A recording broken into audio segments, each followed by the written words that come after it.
A king's son, driven by a thirst for adventure and accompanied by his faithful servant, embarks on a journey through the impenetrable forests and dark paths of the unknown.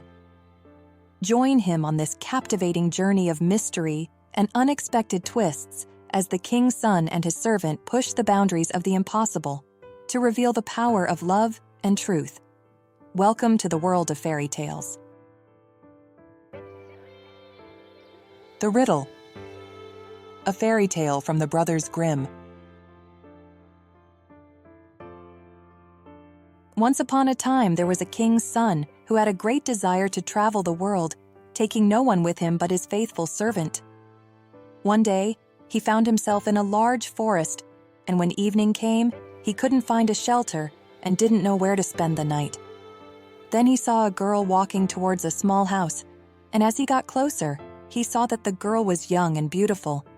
He spoke to her and said gentle, "My dear child, may I and my servant find lodgings for the night in the little house?" "Oh yes," said the girl in a sad voice.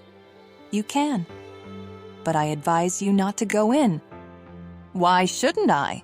asked the king's son, bewildered.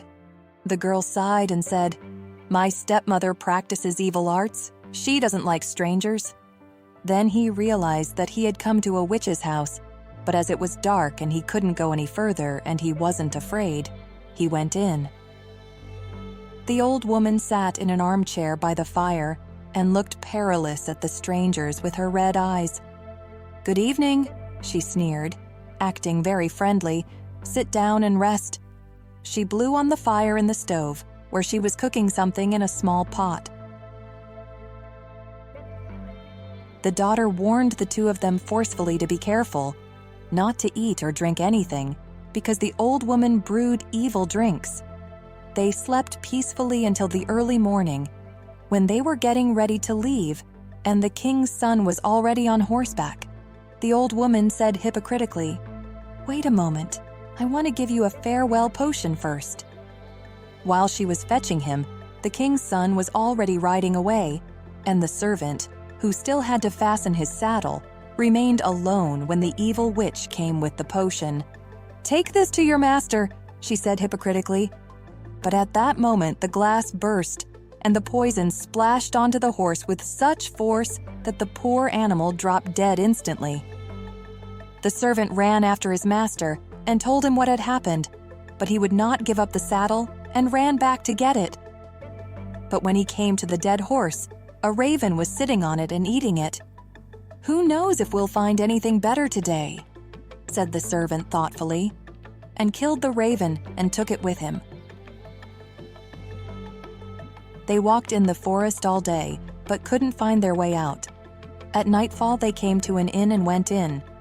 The servant gave the raven to the innkeeper to prepare for dinner. Little did they know that they had fallen into a den of murderers, and in the darkness, 12 murderers came to kill and rob the strangers. But before they began to work, they sat down at table, and the innkeeper and the witch sat down with them, and together they ate a bowl of soup made of the raven's flesh. But no sooner had they swallowed a few bites than they all fell dead, for the poison from the horseflesh had accumulated in the raven.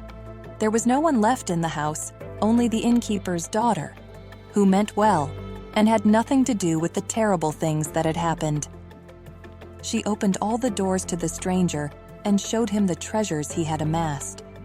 But the king's son told her to keep everything. He didn't want any of it, and rode off with his servant. After wandering around for a long time, they came to a town where there was a beautiful but arrogant king's daughter. She had made it known that whoever gave her a riddle that she could not guess would be her husband, but if she guessed, he would lost his head. She was given 3 days to solve the riddles, but she was too clever and always solved them before the deadline. 9 had already died that way. When the king's son was dazzled by her great beauty, he wanted to try, even if it meant losing his life. So he went up to her and asked her his riddle. "What is this?" he said. "One who hasn't struck anyone and yet has struck 12. She didn't know the answer. She puzzled and puzzled, but she couldn't solve it. She opened her riddle books, but there was nothing in them. In short, her wisdom was at an end. Not knowing what to do, she ordered her maid to sneak into the master's bedroom.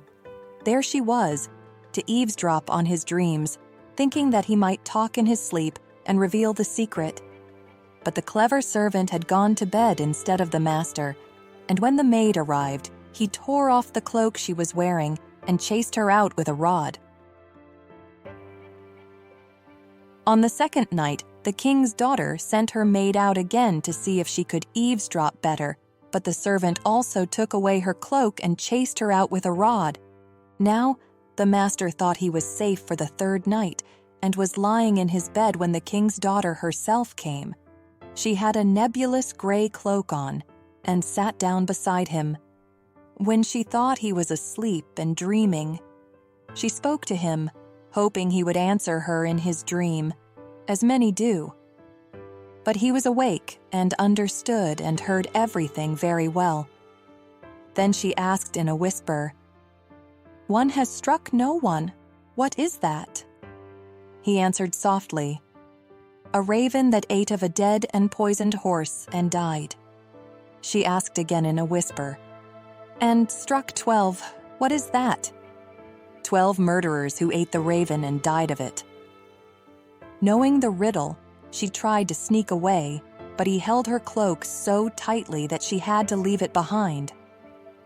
The next morning, the king's daughter announced that she had guessed the riddle, summoned the 12 judges, and solved the riddle before them. But the king's son demanded to be heard and said, "She crept up to me at night and questioned me. Otherwise she wouldn't have guessed." The judges spoke demandingly, "Bring us proof." Then the servant brought all 3 cloaks, and when the judges saw the nebulous gray cloak that the king's daughter wore, they said, "Let the cloak be embroidered with gold and silver, and it will be your wedding cloak." And so, choosing truth over deception and finding true love, the prince lived happily ever after, secure in the knowledge that honesty and love solve life's greatest mysteries.